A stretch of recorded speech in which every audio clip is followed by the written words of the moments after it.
एक समय प्रतापगढ़ राज्य में राजा महेंद्र प्रताप का शासन था।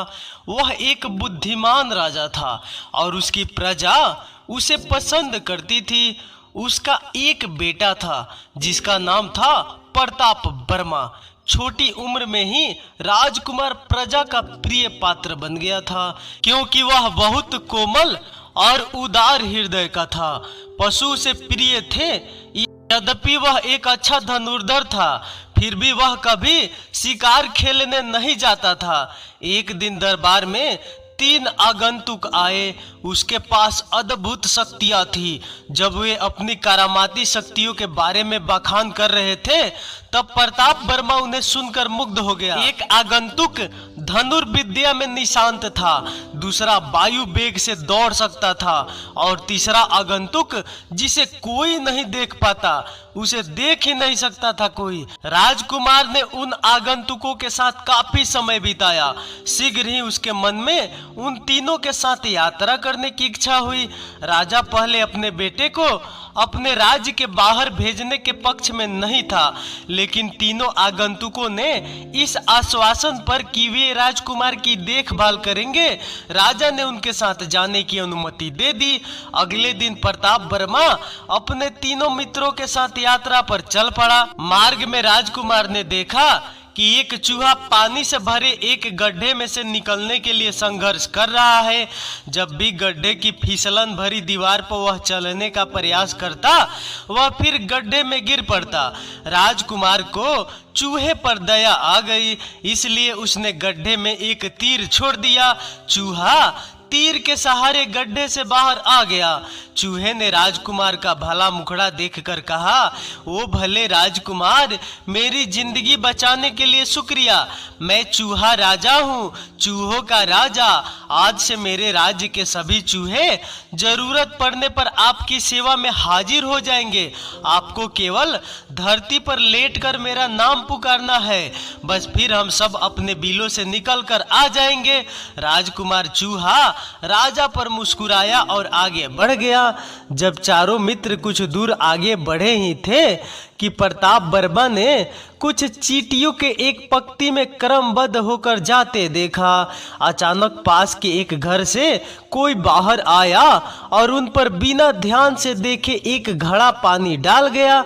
कुछ चींटियां उस कीचड़ में लथपथ होकर डूब गई और कुछ पानी से बाहर आने के लिए निराश होकर संघर्ष करने लगे। प्रताप वर्मा रुक गया और पास के एक पौधे से कुछ पत्तियां तोड़कर उन्हें पानी पर बिखेर दी। जीवित बची हुई चींटियां पत्तियों पर चढ़ गई, जो हवा के झोंकों से दूर चली गई।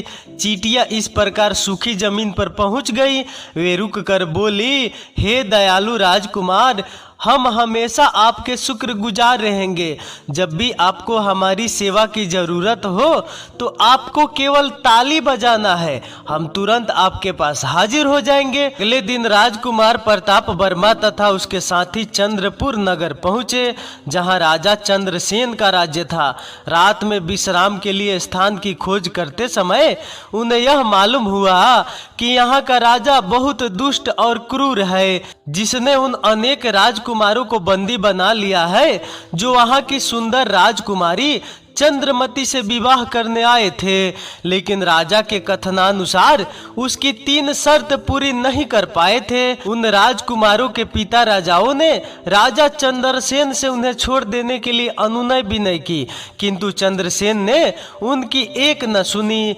प्रताप वर्मा ने निश्चय किया कि वह कम से कम उन राजकुमारों को मुक्त करने का प्रयास करेगा। राजकुमारी के साथ विवाह के लिए वह उतना चिंतित नहीं था। अगले दिन सुबह राजकुमार प्रताप वर्मा राजा चंद्रसेन से मिला और अपना परिचय देते हुए उसने राजा की शर्तों से अनजान बनने का नाटक करते हुए राजकुमारी चंद्रमती का हाथ मांगा। राजा ने राजकुमारी से विवाह की शर्त बताई और मन ही मन इस बात पर हंसा कि शीघ्र ही प्रताप वर्मा भी बंदी राजकुमारों की टोली में शामिल हो जाएंगे। प्रताप वर्मा ने राजा से उन शर्तों के बारे में पूछा। हिमालय पर्वत की घाटियों में सुंदर पीले फूल खिलते हैं। राजकुमारी के बालों में लगाने के लिए कल भोर तक उन्हें लाना पहली शर्त है, क्योंकि सूरज की पहली किरण पड़ते ही उसका रंग फीका पड़ जाएगा। राजा ने समझाया। यह असंभव कार्य था। सुदूर हिमालय पर्वत में जाकर फूलों की खोज करना, उन्हें तोड़ना और भोर तक वापस आना भला कौन कर सकता है। प्रताप वर्मा ने अपने मित्रों से सलाह मांगी। एक मित्र ने अपनी दिव्य दृष्टि से देख लिया कि वे फूल ठीक किस स्थान पर खिलते हैं, और वायु के वेग से दौड़ने वाले मित्र ने कहा, राजकुमार मैं जाऊंगा और तुम्हारे लिए फूल ले आऊंगा। अगले ही क्षण वह चल पड़ा और अन्य मित्रों के साथ राजकुमार उसके वापस आने की प्रतीक्षा करने लगा। आधी रात से पहले एक मित्र ने कहा, हमारा दोस्त हिमालय में पहुंच गया है और फूलों को तोड़कर वापस चल पड़ा है। जैसे कि उम्मीद थी, वह मित्र फूलों के साथ भोर से पहले वापस पहुंच गया और प्रताप वर्मा उन फूलों को लेकर राजा से मिलने के लिए महल की ओर चल पड़ा। यद्यपि राजा चंद्रसेन मुस्कुराया, फिर भी वह राजकुमार के इस साहसिक अभियान को पूरा कर लेने पर प्रसन्न नहीं था। लेकिन उसे यह पूछने का साहस नहीं हुआ कि उसने इस असंभव कार्य को कैसे पूरा कर लिया। फिर उसने दूसरी शर्त बताई। उसने नौकरों से बीजों की 3 बोरियां मंगवाई। फिर उन्हें महल के आंगन में बीजों को मिट्टी के साथ मिला देने के लिए कहा। अब कल सुबह तक बीजों को मिट्टी से अलग कर दो, पूरे 3 बोरियां भरनी चाहिए। राजा ने राजकुमार से कहा। दूसरा कार्य कठिन होने के साथ साथ असंभव था। राजकुमार प्रताप वर्मा ने क्षण भर तक सोचा। उसे उन चींटियों की याद आई जिन्हें उसने चंदरपुर आते हुए मार्ग में बचाया था। उसने 3 बार तालियां बजाई। कुछ ही क्षणों में वहां हजारों चींटियां प्रकट हो गई। राजकुमार उन्हें काम समझाकर सोने के लिए चला गया। सुबह जब महल में वापस आया तो उसे बीजों की ढेर देखकर बड़ी खुशी हुई। शीघ्र ही राजा आ गया। उसने नौकरों को 3 बोरियां भरने के लिए कहा। जैसे ही आखिरी बीज डाला गया, 3 बोरियां भर गई। राजा को अपनी आंखों पर विश्वास नहीं हुआ। राजा को इस बार भी यह पूछने का साहस नहीं हुआ कि उसने कैसे यह सब कर दिया। अब राजा चंद्रसेन ने कहा, राजकुमार प्रताप वर्मा, तुम काफी चतुर जान पड़ते हो, लेकिन मुझे पक्का विश्वास है कि तुम तीसरा कठिन कार्य पूरा नहीं कर पाओगे। महल के फाटक पर एक विशाल वृक्ष है जो सड़ रहा है। कल सुबह तक इसे महीन चूर्ण बनाना है, लेकिन याद रहे पेड़ को काटना मना है। राजा ने तीसरी शर्त समझाते हुए कहा। राजकुमार ने फाटक पर जाकर सड़े हुए वृक्ष को देखा।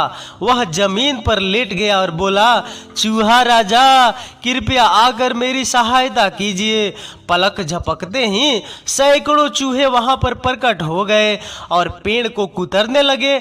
अगली सुबह तक पेड़ का नामो निशान तक न था। उसकी जगह पर था महीन चूर्ण का ढेर। राजकुमार को समय पर काम पूरा करते होते देख बड़ी खुशी हुई। उसने महल में जाकर राजा को सूचना दी। राजा ने फाटक पर आकर द्वारपालों से राजकुमार के काम की सफाई के बारे में पूछताछ की।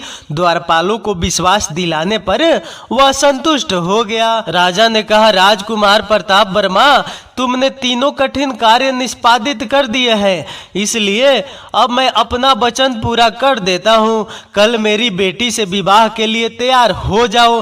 राजा ने कहा। राजकुमार ने इस बात पर बल दिया कि बंदी राजकुमारों को तुरंत मुक्त कर दिया जाए। राजा चंद्रसेन को राजकुमार से ऐसी मांग की उम्मीद नहीं थी, इसलिए वह उससे नाराज हो गया। फिर भी चंद्रमती और प्रताप वर्मा का विवाह बड़े धूमधाम से हुआ। राजकुमार अपने मित्रों के साथ तुरंत प्रतापगढ़ के लिए रवाना हो गया।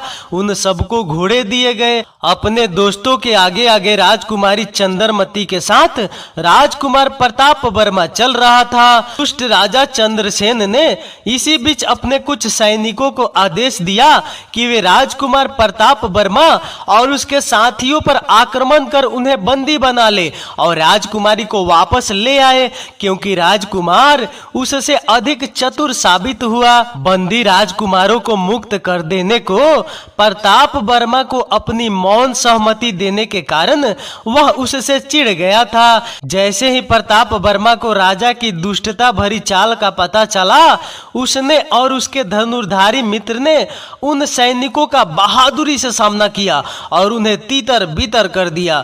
कुछ सैनिक मारे गए और कुछ 9-2-11 हो गए। इसके बाद राजकुमार यात्रा पूरी कर प्रतापगढ़ पहुंचा, जहां अपने बेटे और अति सुंदर बहू से मिलकर उनके माता पिता की खुशी का ठिकाना न रहा। तो दोस्तों, ये कहानी आपको कैसी लगी? अच्छी लगी तो एक लाइक कर दो। तो चलिए अगले वीडियो मिलते हैं, तब तक नमस्कार, धन्यवाद, बाय बाय।